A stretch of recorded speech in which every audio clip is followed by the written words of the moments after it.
And we are live. Arnold Palmer Invitational Weekend Leaderboard 36-hole update. We got an absolute logjam, an absolute rampage at the top of the leaderboard.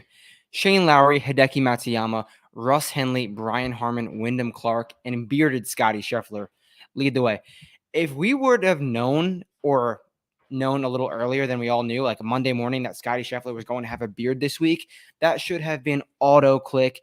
Bearded Scotty Scheffler plus the mallet putter. I know he's losing a stroke on the greens, but that's auto. You got to play Scotty when he has a beard. Everyone knows it. But let's get into the leaderboard. Let's talk about how this is going to rear this week. This is going to be crazy. A six-way tie for the lead going to the weekend is not something we see often. Shane Lowry gets there with a 66-61.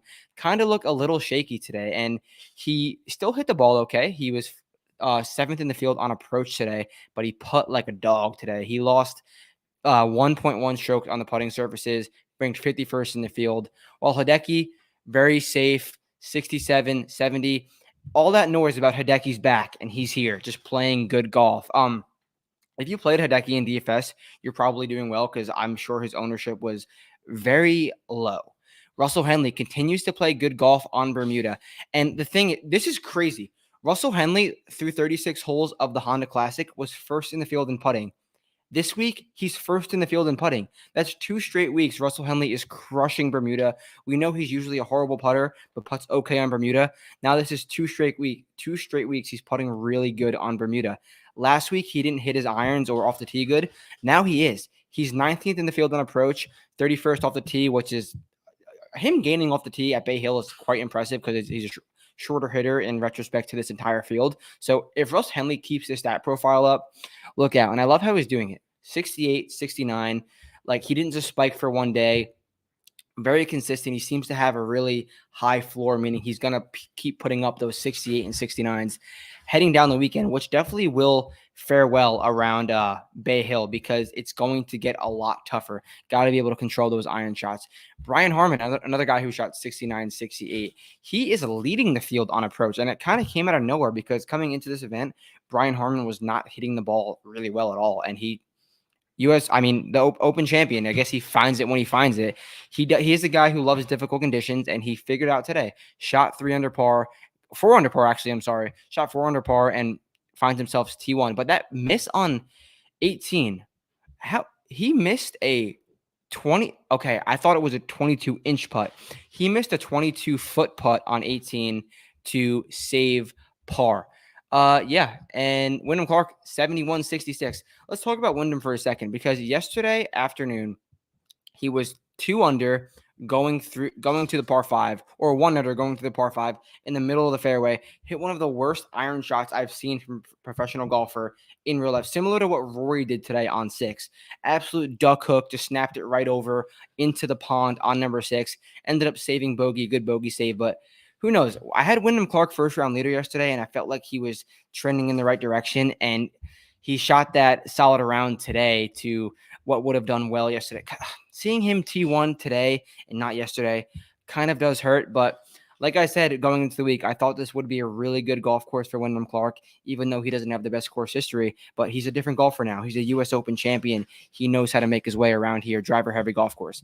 And then our guy, Scotty Scheffler, 70-67, played the last 7 holes, 5 under.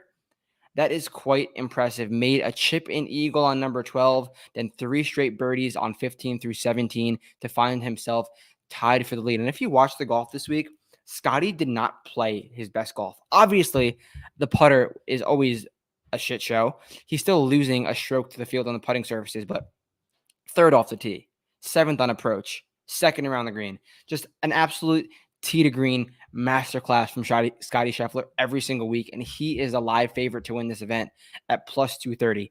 We have those 8-1 tickets, and we also have those 34-1 tickets on the guy next on the leaderboard.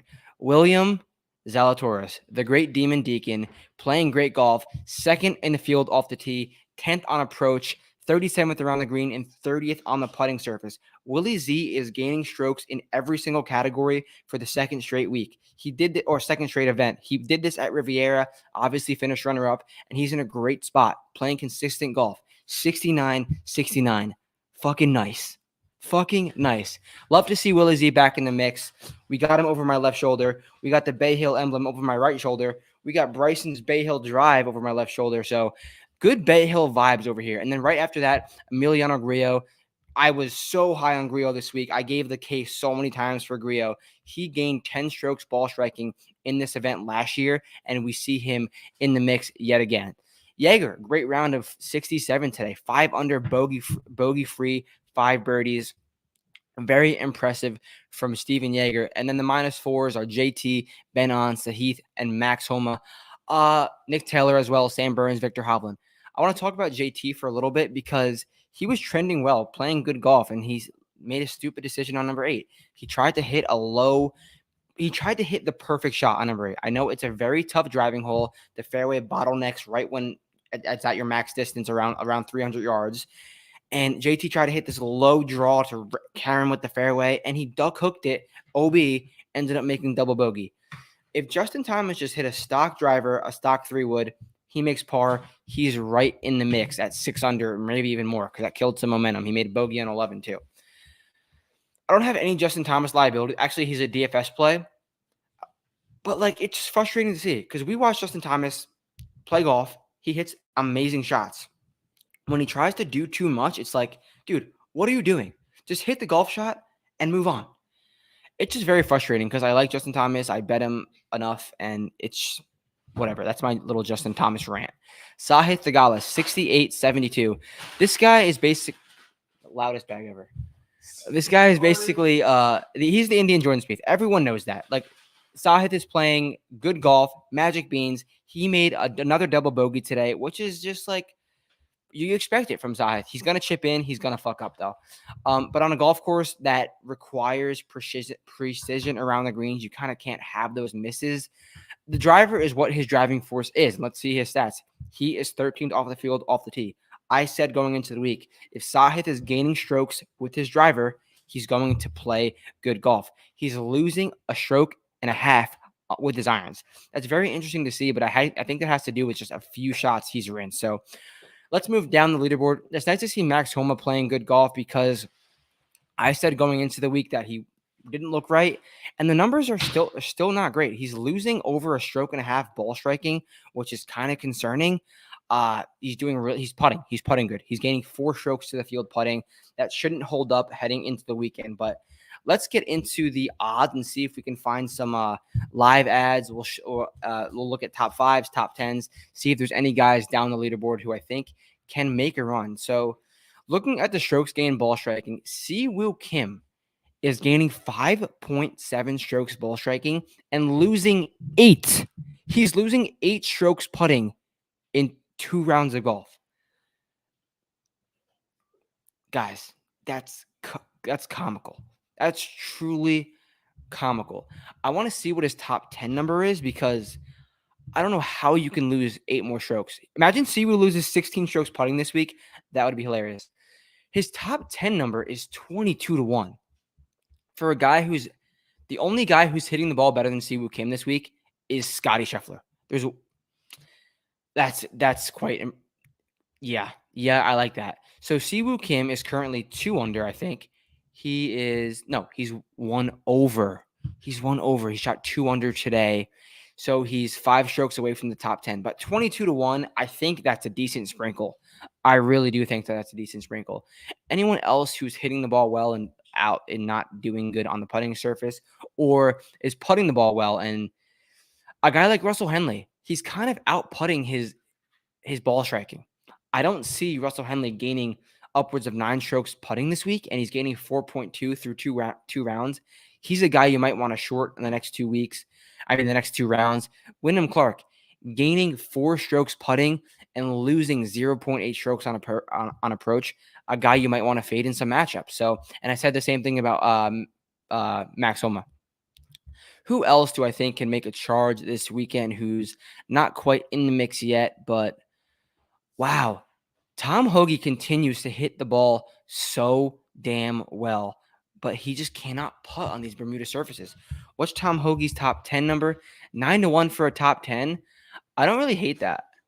Tom Hoge parlayed with Si-Woo Kim top 10, pays 230 to 1. Just saying it. Just saying. No, that's definitely not hitting. But so yeah, let's talk about Puerto Rico a little bit while we're here. Let's talk about Puerto Rico. So in the Puerto Rico Open, hold on, let me just skip over to the Puerto Rico leaderboard. Joey Bucket Hats Highsmith leads the way at 13 under. He still has 3 holes to play, and he's 6 under on his round. Doesn't have another par 5 left, and he's currently in the rough or I think he is on the green on hole number 7. Either way, it doesn't matter. He has the lead, followed by Matty Schmid, Kevin Streelman, Rafael Campos, Ryo Hisatsune, Bryce Garnett, and Eric Barnes. We have a ticket on Ryo Hisatsune, 25 to 1, and he's currently playing well. He left a lot out there today, 65, 67, and it could be bogey-free.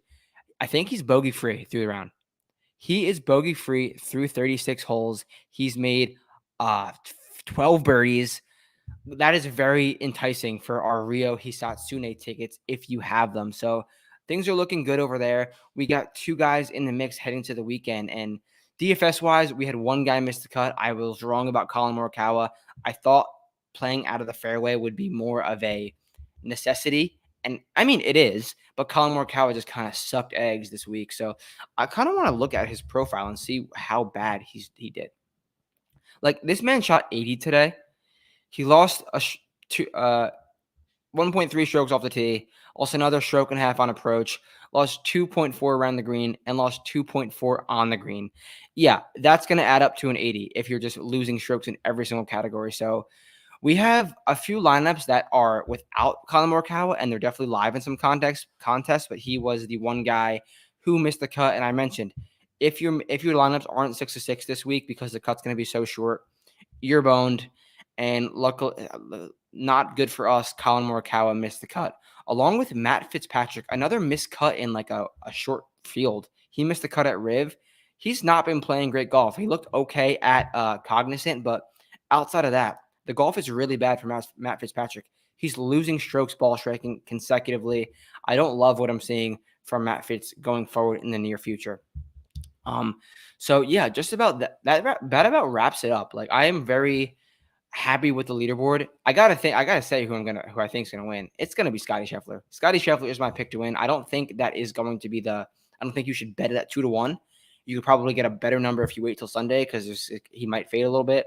But just what he's doing every single week, tee to green savant. But the thing I like about Scottie Scheffler more than anything is sneakily, he's been bad playing with leads. Like, truthfully, 36-hole leads, he has not completed a lot of them.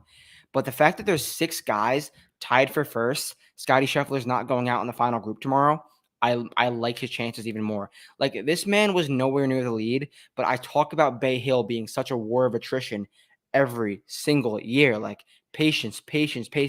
Scottie was like even par, -2, -1, -2, bounce back and forth, little bogeys. But that short spurt, you make a few birdies, you're right in the mix, and then you're off to the races. So Scottie Scheffler, keep doing this war of attrition style golf. 2 under, 5 under, adds up to -7. I love what we're doing. If we get a 2 under round from Scottie Scheffler tomorrow, we are in business. This is going to be a very fun weekend. I may or may not be out there on Sunday, depending on. I'm gonna feel it out. If we got guys in the mix, I might take the drive up, but we will see. So that wraps it up. Any questions? You guys know where to find me. Let's hit a winner this week. We are more than overdue. Too many close calls, and we got horses in the mix. We got a guy at -7, got a guy at -6, got a guy second in Puerto Rico.